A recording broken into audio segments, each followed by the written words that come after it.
Hello दोस्तों, नमस्कार। एक बार फिर से स्वागत है आपके अपने यूट्यूब चैनल देव जी के ट्रिक्स में। तो दोस्तों यहाँ पर देख सकते हैं कि पेड एग्जाम की जो क्लासें हैं यहाँ पर दी जा रही हैं। सुबह मॉर्निंग में 11 बजे आपका मॉडल पेपर भी आपको दिया जा रहा है। बाकी टॉपिक वाइज क्लासें भी आपको दी जा रही हैं। और यहाँ पर काफ़ी लोगों को कमेंट आते हैं कि सर पेड एग्जाम इस बार को नहीं होगा, है ना। या काफ़ी लोग कहते हैं कब होगा। तो देखो, पेड एग्जाम तो होगा ही होगा, है ना। और जिनको लगता है कि पेड एग्जाम नहीं होगा या इस बार को फॉर्म नहीं आएगा और हम पढ़कर क्या करेंगे, तो वो लोग ना पढ़ें। लेकिन जिनको लगता है कि अगर ये हम पढ़ लेंगे और हमारे अदर एग्ज़ाम में भी काम आएगा, क्योंकि पेड एग्ज़ाम से ही क्वेश्चन जो होते हैं वही सिलेबस आपको अदर में भी आपको मिल जाता है। बस कहीं पर थोड़ा ज़्यादा होगा, कहीं कम होगा, लेकिन होता तो वही है। तो जो लोग अपने ज्ञान को बढ़ाना चाहते हैं, अदर एग्ज़ाम को साथ साथ में लेकर चलना चाहते हैं, वो लोग इस वीडियो को ज़रूर देखेगा। बाकी जो लोग इंतज़ार कर रहे हैं पेड एग्ज़ाम के फॉर्म का, वो लोग इंतज़ार कर लीजिएगा। जब फॉर्म आ जाए तब वीडियो देखना शुरू करिएगा, क्योंकि ये वीडियो प्राइवेट नहीं होंगे, प्लेलिस्ट में आपको फ्री रहेंगे, तो वहाँ से आप लोग फ्री कर सकते हैं। ठीक है ना, क्लियर है। तो चलिए फिर स्टार्ट करते हैं आज के सेशन को। नए तो चैनल को सब्सक्राइब करेगा और पूरा का पूरा यहाँ पर जो पेड एग्जाम का जो फ्री तैयारी है वो आप हमारे चैनल से कर सकते हैं। टेलीग्राम आपको दिया गया है, टेलीग्राम है आपका देव जी के ट्रिक है। ठीक है, देव जी के ट्रिक्स आपका है, वहाँ से जुड़ सकते हैं। इंपॉर्टेंट PDF है या कोई न्यूज़ होती वो भी आपको बता दी जाती है। तो चलिए स्टार्ट करते हैं। पहला क्वेश्चन आपसे दिया गया है, कह रहा है आपसे त्रयी नाम दिया गया है। बताइएगा, त्रयी नाम दिया गया है। जो त्रयी नाम दिया गया है अर्थात किसको कहा गया है, तो आप कहेंगे त्रयी शब्द की अगर बात करते हैं तो ये 3 वेदों को कहा जाता है। याद रखिएगा, त्रयी शब्द जो आपका है वो 3 वेदों का है। तो आप कहेंगे सर इसका जो आंसर है यहाँ पर आपका राइट हो जाएगा कौन सा, ए नंबर है राइट हो जाएगा। याद रखिएगा, ठीक है ना। और अभी स्पेशल आपको वेदों के बारे में पढ़ना है ना। यहाँ पर देखिए अगला क्वेश्चन आपसे दिया गया और आपसे कह रहा है कि आर्य लोग भारत में कहाँ से आए थे। बताना है जो आर्य लोग थे ये भारत में आए थे, ये आपके कहाँ से आए थे आपसे पूछा गया है। और आपका आंसर क्या हो जाएगा, तो आप कहेंगे सर ये मध्य एशिया से आए थे। कहाँ से आए थे, तो ऑप्शन नंबर आपका सी जिसका आ रहा है मध्य एशिया, बिल्कुल सही जवाब हो जाएगा, है ना। और ये उत्तर भारत के जो सागर हिमालय के बीच क्षेत्र में से आपके आए थे, याद रखिएगा, ठीक है ना। और अगर हम बात करें कि आर्य भारत के ही मूल निवासी थे, वे पश्चिमी हिमालय के क्षेत्र में रहते थे, जो आजकल कश्मीर और हिंदुकुश पर्वत के बीच ठंडा क्षेत्र आपका है। यहाँ पर आगे बढ़ते हैं। क्वेश्चन आपसे अगला पूछा गया और आपसे कह रहा है कि निम्नलिखित में से कौन सा वेद सबसे प्राचीन है। सबसे प्राचीन वेद आपसे पूछा गया है। और सबसे प्राचीन वेद की अगर बात करते हैं तो आप कहेंगे सबसे पहला वेद कौन सा है, जो पहला वेद होगा वही सबसे प्राचीन होगा। तो आप कहेंगे सर यहाँ पर देखा जाए जो ऑप्शन नंबर आपका डी दिया गया है ऋग्वेद, जो आपका दिया गया है सबसे पहला था, इसलिए इसे बोलते हैं सबसे प्राचीन हो जाएगा। याद रखिएगा, क्लियर है। और यह वेद सबसे पुराना है, सबसे पुराना ज्ञात वैदिक संस्कृत पाठ आपका है। अगर हम हमसे बात करें ऋग्वेद की, तो ऋग्वेद में देखा जाए तो 1028 क्या हैं, तो आपकी सूक्तियाँ हैं। और यहाँ पर देखा जाए तो आपके ऋग्वेद में जो रचनाएं हैं लगभग 10,600 रचनाएं भी आपको यहाँ पर मिलता है। याद रखिएगा, यहीं पर एक शब्द आपका होता है कि जो ऋग्वेद में जो आपका नवा मंडल है, ऋग्वेद में जो नवा मंडल है वो आपके सोम को समर्पित है। किसको, सोम को समर्पित है, यहाँ पर याद रखिएगा, क्लियर है। आगे बढ़िएगा। क्वेश्चन आपसे अगला पूछा गया है और आपसे कह रहा है कि ऋग्वैदिक आर्य किस भाषा का प्रयोग करते थे। ऋग्वैदिक आर्य जो थे वो किस भाषा का प्रयोग करते थे। तो दोस्तों याद रखिएगा, ऋग्वैदिक आर्य लोग, यहाँ पर देखा जाए तो आपका आंसर क्या हो जाएगा ये आपको बताना है। तो आप कहेंगे सर इसका आंसर ये हो जाएगा, ये संस्कृत भाषा का प्रयोग करते थे। मतलब ऑप्शन नंबर आपका जिसका आ रहा है ए नंबर है, यहाँ पर राइट हो जाएगा। दोस्तों याद रखिएगा, ठीक है ना। यहाँ पर आगे बढ़ते हैं। यहाँ पर अगला क्वेश्चन आपके सामने है और आपसे कह रहा है क्वेश्चन है ऋग्वेद में सबसे पवित्र नदी का जो जिक्र हुआ है कौन सी है। ऋग्वेद में जो सबसे पवित्र नदी है वो आपकी कौन सी है। तो यहाँ पर नोट करिएगा, ऋग्वेद में जो सबसे पवित्र नदी है वो आपकी कौन सी है। आप कहेंगे सर सरस्वती नदी ये सबसे पवित्र नदी माना गया है ना। और कई बार इसका उल्लेख भी आपका हुआ है, ठीक है। सरस्वती नदी को अग्रवती, है ना, नदियों की माता, वाणी कविता और कविता की देवी जैसे विशेषणों से इसको जाना गया है। याद रखिएगा। और यहाँ पर देखा जाए तो जो सरस्वती नदी है इसी के पानी पीकर ऋषियों ने वेद रचे हैं। अर्थात इस बात को याद रखना, जो आपके वेद रचे गए हैं इसी नदी का पानी पीकर ऋषियों ने वेद को रचा है, ये याद रखिएगा। कई क्वेश्चन आपके यहाँ से बन जाते हैं। यहाँ पर आगे बढ़ते हैं। क्वेश्चन आपसे अगला पूछा गया है और कैसा कह रहा है सूची फर्स्ट को सूची सेकंड से यहाँ पर सुमेलित करना है।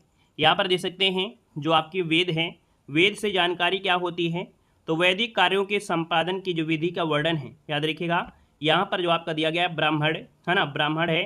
तो ब्राह्मण की अगर हम बात करते हैं तो ब्राह्मण की बात करते हैं तो वैदिक कार्यों के संपादन की विधि का वर्णन इसमें है।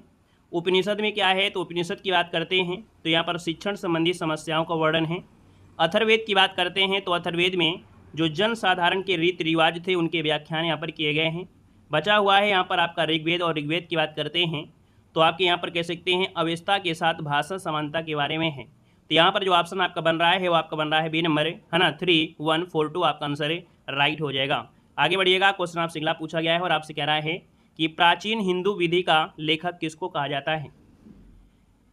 प्राचीन हिंदू विधि का जो लेखक है इनमें से आपका है कौन, यहाँ पर जवाब देना है। तो दोस्तों यहाँ पर देखा जाए तो आपका जो आंसर आपका दिया गया है यहाँ पर हो जाएगा मनु, हो जाएगा मन, जो कि ऑप्शन नंबर आपका सी यहाँ पर राइट हो जाएगा, याद रखिएगा, ठीक है ना। और यहाँ पर एक शब्द और होता है कि हिंदू विधि पर लिखी गई मिताक्षरा, है ना, मिताक्षरा जो टीका है उसको विज्ञानेश्वर ने लिखा था। वो आपको अभी क्वेश्चन आपको इसी वीडियो में आपको देखने को मिलेगा। यहाँ पर देखो मिल भी गया है कि हिंदू विधि पर एक पुस्तक है मिताक्षरा, ये किसने लिखा है। चलिए बताना है कि हिंदू विधि पर एक जो पुस्तक है मिताक्षरा, ये किसने लिखा है। तो यहाँ पर ऑप्शन नंबर आपका हो जाएगा सी नंबर, ये हैं आपके विज्ञानेश्वर हैं। कौन है, तो आपके विज्ञानेश्वर इसका जो आंसर है यहाँ पर राइट हो जाएगा। दोस्तों याद रखिएगा। यहाँ पर आगे बढ़ते हैं, क्वेश्चन आपसे अगला पूछा गया है और आप कह रहा है कि सर्वप्रथम भारत पर आक्रमण किया था। भारत पर आक्रमण सबसे पहले जो किया था वो किसने किया था। यहाँ पर देखिए आपका जो आंसर है वो आपके ईरानियों ने किया था। याद रखिएगा, सबसे पहले जो आक्रमण था विदेशियों में वो आपके ईरान के एक हखामनी वंश था। कौन था, ईरान का एक वंश था यहाँ पर हखामनी वंश, ठीक है, नोट कर लीजिएगा। हखामनी ये आपका वंश था, उसका एक शासक था डेरियर प्रथम। कौन था, डेरियस प्रथम था, डेरियस तो डेरियस प्रथम था दोस्तों, याद रखिएगा, जो कि 516 ईस्वी पूर्व में भारत पर आक्रमण किया था, ठीक है। और डेरियस प्रथम ने गंधार को जीता था और फारसी साम्राज्य में मिला दिया था, याद रखिएगा। आगे बढ़िएगा, क्वेश्चन आपसे दिया गया है, कह रहा है शक पंचाग का प्रथम मास होता है। तो यहाँ पर देख सकते हैं जो आपका शक कैलेंडर होता है ना। और यहाँ पर देखा जाए तो यहाँ पर ये कह सकते हैं कि शक पंचाग में जो आपका प्रथम मास होता है ना, या साल का पहला महीना होता है वो चैत्र होता है। याद रखिए चैत्र, जो कि ऑप्शन आपका ये हो जाएगा। अगर हम आपकी भाषा की बात करते हैं तो ये महीना 22 मार्च से शुरू होता है। जो चैत्र आपका होता है वो आपके 22 मार्च से स्टार्ट होता है, आपके लैंग्वेज में, आप लोगों को समझने के हिसाब से, ठीक है ना। और अगर अधिवर्ष होता है तो अधिवर्ष में 21 मार्च का होता है, याद रखिएगा। ये चैत्र महीना बसंत विषु के बाद आता है, यहाँ पर नोट कर लेना है। और यहीं पर अगला क्वेश्चन अगर आपसे बात करें, कह रहा है कि शक संवत पर आधारित राष्ट्रीय पंचाग का अंतिम महीना कौन होता है। यहाँ पर अंतिम महीना दिया है और अंतिम महीना की अगर बात करते हैं तो आप कहेंगे सर ये होता है फाल्गुन। क्या होता है, यहाँ पर जो अंतिम महीना होता है ये आपका फाल्गुन होता है। यहाँ पर आपका जो आंसर है वो राइट यहाँ पर क्या हो जाएगा, डी नंबर राइट हो जाएगा, नोट कर लीजिएगा, ठीक है ना। चलिए आगे बढ़ते हैं, क्वेश्चन आपसे अगला पूछा गया है और आपसे कह रहा है कि पुराणों की कुल संख्या कितनी है। पुराणों की कुल संख्या कितनी है। तो हमने कहा सर पुराणों की संख्या की अगर हम बात करते हैं तो यहाँ पर इनकी जो संख्या है वो आपकी 18 है, याद रखिएगा, जिसका ऑप्शन आ रहा है यहाँ पर डी नंबर आपका जवाब बिल्कुल सही हो जाएगा, याद रखिएगा, ठीक है ना। और पुराणों को प्राचीन या पुरानी कथा कहा जाता है क्योंकि पुरानी कथाएं देखने को जो मिलता है वो आपको यहीं पर देखने को मिलता है, याद रखिएगा। मत्स्य पुराण आपने पढ़ा होगा। मत्स्य पुराण को हिंदू धर्म में संस्कृत साहित्य की पुराण शैली में सबसे पुराना माना गया है। जो मत्स्य पुराण है वो सबसे पुराना, इसका मतलब सबसे पहले जो आपका पुराण था वो मत्स्य पुराण था दोस्तों, याद रखिएगा। और मत्स्य मतलब कह सकते हैं मछली के अवतार पर रखा गया था मत्स्य पुराण। यहाँ पर आगे बढ़िएगा, क्वेश्चन आपसे दिया गया है कि गायत्री मंत्र का सर्वप्रथम उल्लेख कहाँ पर मिलता है। जो गायत्री मंत्र है इसका उल्लेख सर्वप्रथम जो मिला है वो किस में मिला है। तो दोस्तों याद रखिएगा गायत्री मंत्र का उल्लेख मिलता है ऋग्वेद में मिलता है, मतलब ऑप्शन नंबर आपका जो दिया गया है वो आपका बनेगा ए नंबर आपका हो जाएगा। और यह मंत्र ऋग्वेद के कौन से मंडल में है, तो ऋग्वेद के जो आपका 3रा मंडल है वहाँ पर आपका है। और 7वें सूक्त में 10वें मंत्र के रूप में यहाँ पर हुआ है, याद रखिएगा। अगर पूछे गायत्री मंत्र जो कि सावित्री मंत्र के नाम से भी जानते हैं, याद रखिए गायत्री मंत्र को सावित्री मंत्र के नाम से भी जानते हैं। जितना भी हो सकता है सब कुछ आपको इसी में देखने को मिलेगा, है ना। यहाँ पर क्वेश्चन कम होंगे लेकिन आपकी इसके बारे में पूरी जानकारी होगी। याद रखिए गायत्री मंत्र को सावित्री मंत्र भी कहते हैं, है ना। और इसको लिखा किसने था, तो आप कहेंगे सर यहाँ पर इसे ऋषि विश्वामित्र ने लिखा था, याद रखिएगा। गायत्री मंत्र की बात करते हैं तो गायत्री मंत्र में 24 अक्षर होते हैं। कितने होते हैं, तो आपके 24 अक्षर होते हैं, याद रखिएगा। अगर क्वेश्चन पूछे गायत्री मंत्र कौन से देवता को समर्पित है तो आप कहेंगे सूर्य देवता को समर्पित है, जो आपका गायत्री मंत्र है दोस्तों, याद रखिएगा। क्लियर हो गया है। चलिए यहाँ पर आगे बढ़ते हैं। क्वेश्चन आपसे अगला पूछा गया है और आपसे कह रहा है कि शक संवत जो कि 78 ईस्वी से प्रारंभ होता है, ये प्रकट करता है। तो दोस्तों यहाँ पर देख सकते हैं, आपको याद आ गया होगा जो शक संवत है 78 ईस्वी से प्रारंभ हुआ है ना। ये देखा जाए तो कनिष्क का जो शासन काल है, याद रखिएगा यहाँ पर जो आंसर आपका दिया है ये नंबर, कनिष्क का जो शासन काल है इसके बारे में यहाँ पर जानकारी यहाँ पर मिलती है। तो आप कहेंगे सर इसका आंसर आपका बनेगा ये नंबर राइट हो जाएगा। अगला क्वेश्चन यहाँ पर दिया गया है और आपसे कह रहा है ऋग्वेद में कितने मंडल हैं। ऋग्वेद में जो मंडल है वो आपसे पूछा गया है और आप कहेंगे ऋग्वेद की मंडल की बात करते हैं, है ना। तो ऋग्वेद में 1028 सूत्र थे और अगर मंडल की बात करें तो मंडल यहाँ पर कितने हो जाएंगे, 10 हो जाएंगे दोस्तों, याद रखिएगा। ऋग्वेद की मूल लिपि आपकी क्या थी, तो याद रखिए ऋग्वेद की जो मूल लिपि थी, है ना, मूल जो आपकी लिपि थी वो आपकी ब्राह्मी को माना गया है। ठीक है, ब्राह्मी को माना गया है। ऋग्वेद को ऋग संहिता के नाम से जानते हैं। जो ऋग्वेद है इसको ऋग संहिता के नाम से भी जाना जाता है, याद रखिएगा। ठीक है ना। और ऋग्वेद संसार का सबसे प्राचीनतम धर्म ग्रंथ है ना, धर्म ग्रंथ है, ये भी आपको कहा गया है।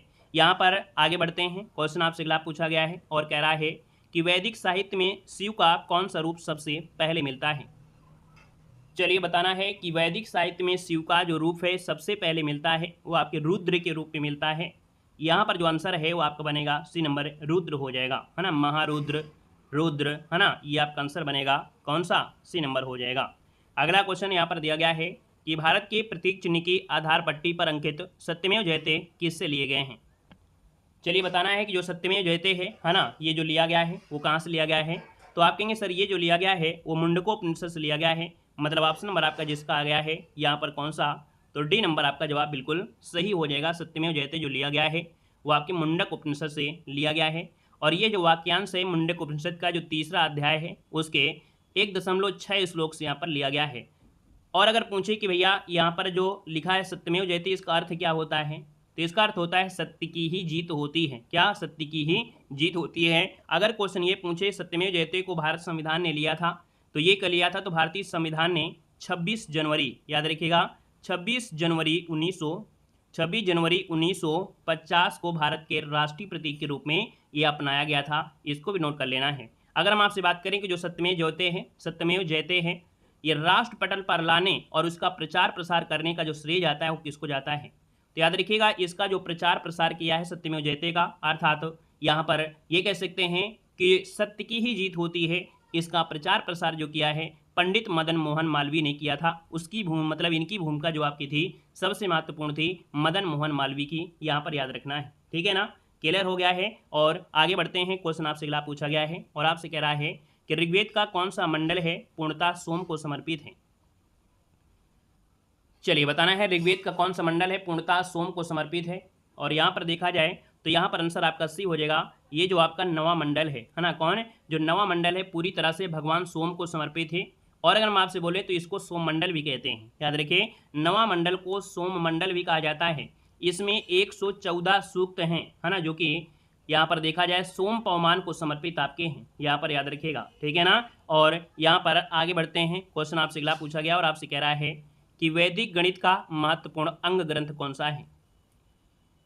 बताना है कि वैदिक गणित का जो महत्वपूर्ण अंग ग्रंथ मानते हैं वो आपका कौन सा है, तो ये है आपका शुल्व सूत्र है। कौन है, तो यहाँ पर जो आपका दिया है शुल्व सूत्र, ये वैदिक गणित का सबसे महत्वपूर्ण ग्रंथ आपका है, याद रखिए। और ये ग्रंथ प्राचीन भारतीय ग्रंथों का एक समूह है। इसमें रस्सी और खूंटियों का इस्तेमाल करके ज्यामितीय आकृति को बनाने के लिए निर्देश यहाँ पर मिलते हैं, यहाँ पर याद रखना है। ठीक है ना, क्लियर है। तो आप कहेंगे सर वैदिक गणित एक किताब भी है जिसका वैदिक गणित या जगत स्वामी भारती कृष्ण तीर्थ ने यहाँ पर इसको अंकगणित के रूप में बताया भी था। यहाँ पर आगे बढ़ते हैं। क्वेश्चन आपसे दिया गया है, कह रहा है कि पाणिनि के किस विषय के प्रसिद्ध विद्वान थे। पाणिनि जो थे वो किस विषय के प्रसिद्ध यहाँ पर विद्वान थे। तो पाणिनि की बात करते हैं तो आप कहेंगे पाणिनि जो आपके हैं भाषा और व्याकरण के आपके थे विद्वान। यहाँ पर आंसर नंबर आपका ये हो जाएगा। याद रखिए भाषा विज्ञान का जनक भी इनको कहा जाता है। पहला वर्णात्मक भाषाविद के रूप में, है ना, इनको पाणिनि को ही जानते हैं। और याद रखिएगा इनकी जो आपकी है किताब कौन है, अष्टाध्यायी है। तो ऑप्शन नंबर आपका ये राइट हो जाएगा। आगे बढ़िएगा। क्वेश्चन आपसे दिया गया है, कह रहा है कि गायत्री मंत्र की रचना किसने की थी।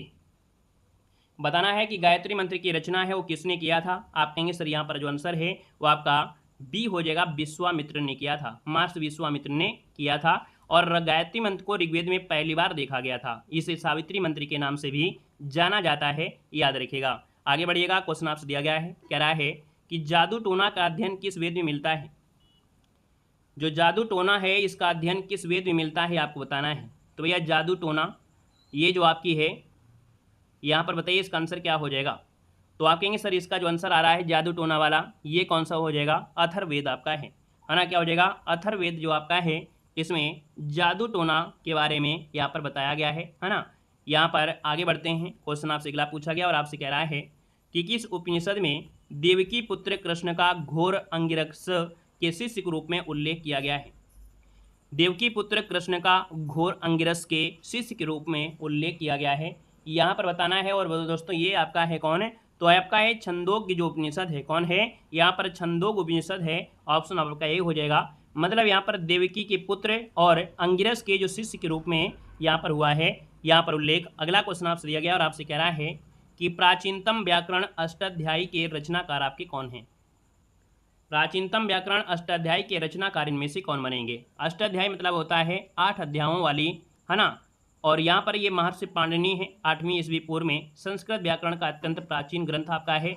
तो आप कहेंगे सर इसका जो आंसर आपका आ गया है वो राइट क्या हो जाएगा। तो यहाँ पर आंसर जिसका आ रहा है अष्टाध्यायी, तो आप कहेंगे सर पाणिनि या पाणिनि, ऑप्शन नंबर आपका डी यहाँ पर राइट हो जाएगा। अष्टाध्यायी का मतलब 8 अध्यायों वाला, इसमें कुल 8 अध्याय हैं, लगभग 4 सहस्त्र सूत्र हैं।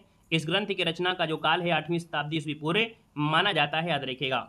यहाँ पर आगे बढ़ते हैं, क्वेश्चन आपसे दिया गया है, कह रहा है कि निम्न में से कौन सी स्मृति प्राचीनतम है। इनमें से कौन सी स्मृति है जो आपकी प्राचीनतम है। तो आप कहेंगे सर ये है आपकी मन स्मृति, कौन है यहाँ पर जो आपका मन स्मृति है वो आपकी क्या है, सबसे पुरानी स्मृति आपकी है। याद रखिए हिंदू धर्म और मानव जाति का सबसे पुराना धर्मशास्त्र और स्मृति ये जो आपका सतयुग का आरंभ से ही प्रामाणिक मानी जाती है। सतयुग का जो प्रारंभ है ना, सतयुग के आरंभ से ही प्रामाणिक मानी जाती है जो मन स्मृति है हिंदू धर्म में, ठीक है ना। और यहाँ पर आगे बढ़ते हैं, क्वेश्चन आपसे अगला पूछा गया है और यहाँ पर आपसे दिया गया है कि आदि काव्य की संज्ञा किसे दी गई है। आदि काव्य की जो संज्ञा है वो किसे दी गई है, ये आपसे पूछा गया है। तो भैया आदि काव्य की जो संज्ञा दी जाती है वो आपके महाभारत को दी जाती है। यहाँ पर जो आंसर आपका दिया है महाभारत, वो ऑप्शन नंबर आपका बी हो जाएगा। और यहीं पर ये होता है कि भैया रामायण है ना, वाल्मीकि को आदि कवि कहा जाता है। किसको, तो आप कहेंगे सर वाल्मीकि को, है ना, वाल्मीकि को आदि कवि कहा जाता है। और वाल्मीकि ने क्या रचना किया था, तो रामायण की रचना किया था। देखो आदि काव्य पूछे तो महाभारत और आदि कवि पूछे तो वाल्मीकि को कहा जाता है। दोस्तों याद रखिएगा, है ना, याद रखिएगा कि रामायण को प्राचीन भारतीय साहित्य में सबसे पहले लिखे गए और सबसे एक सम्मानित महाकाव्यों में से एक माना गया है ना।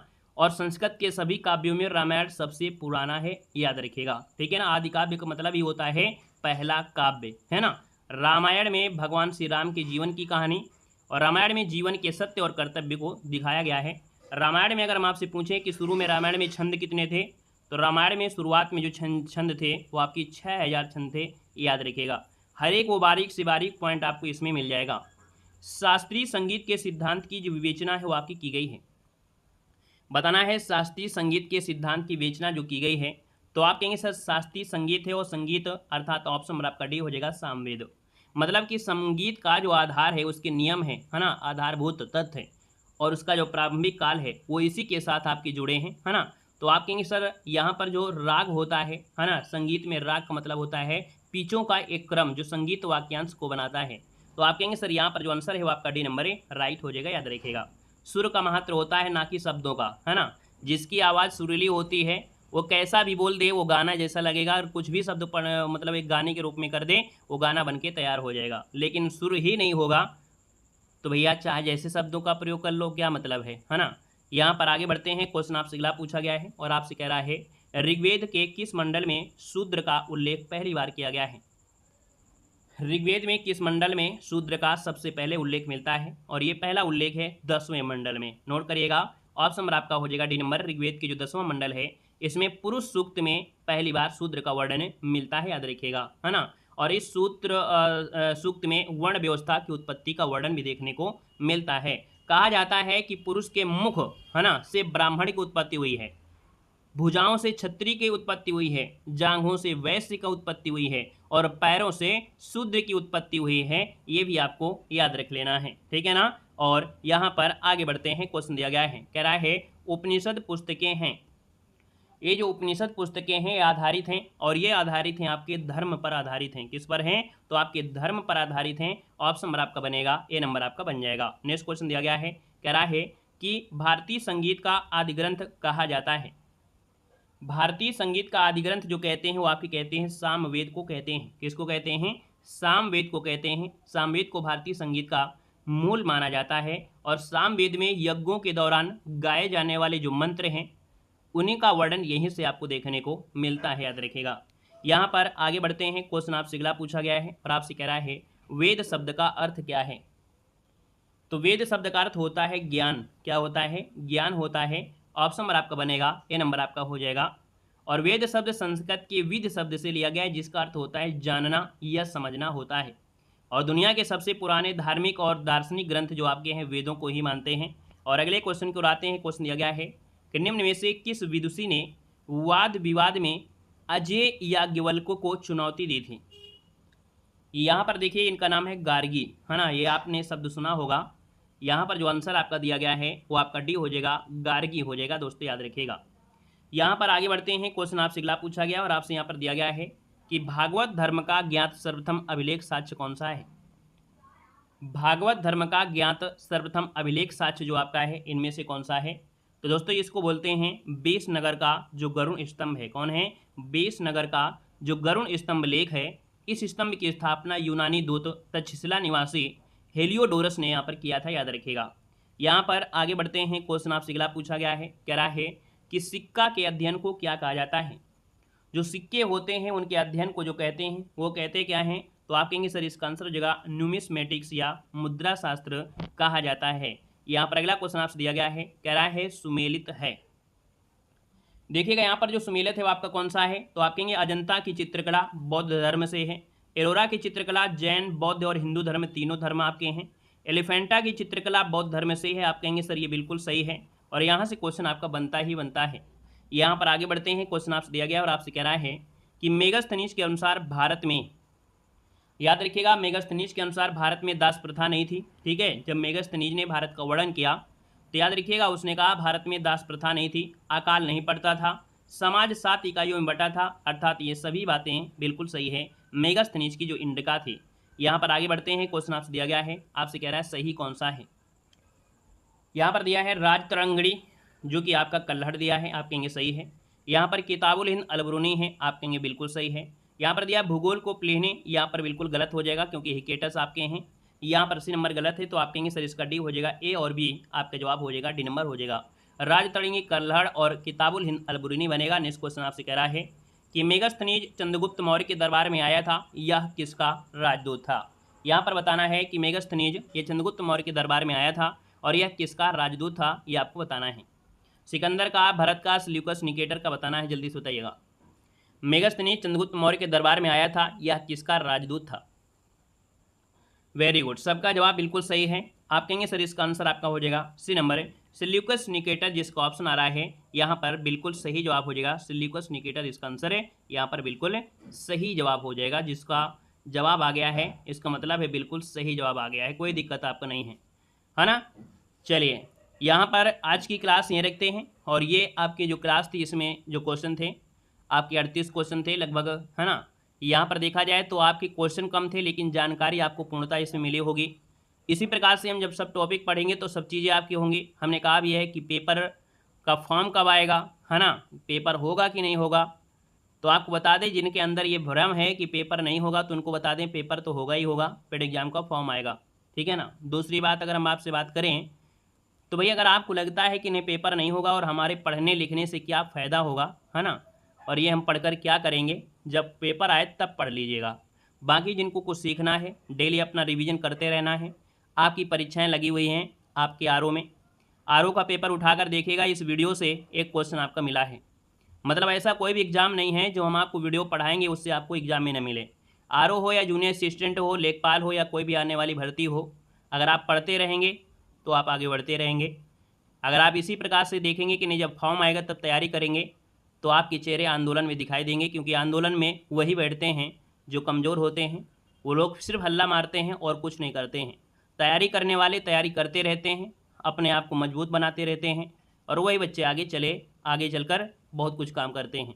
लेकिन जो लोग सिर्फ यही कहते हैं कि नहीं फॉर्म आएगा तब तैयारी करेंगे, तो भी आपकी मर्जी है, आप तभी तैयारी करिएगा, कोई दिक्कत नहीं है, मत पढ़िएगा। जब फॉर्म आ जाए तब पढ़ लीजिएगा, प्लेलिस्ट बनी है, वहाँ से आप लोग वीडियो देख सकते हैं। प्राइवेट आपकी वीडियो नहीं होंगे।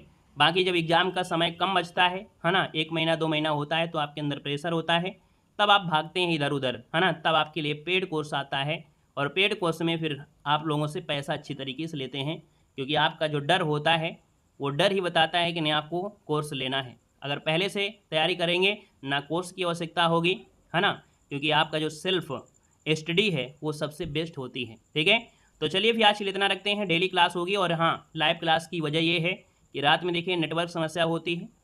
जब हम आपको कानपुर पहुँचेंगे, है ना, तब आपको लाइव क्लासें, ये जो आपकी क्लास है वो लाइव क्लासें में आपकी परिवर्तन हो जाएंगे, और सभी क्लासें आपको मिलेंगी। ठीक है ना, चलिए फिर आज के लिए इतना रखते हैं। सभी को जय हिंद, सभी को वंदे मातरम, गुड नाइट, शुभ रात्रि।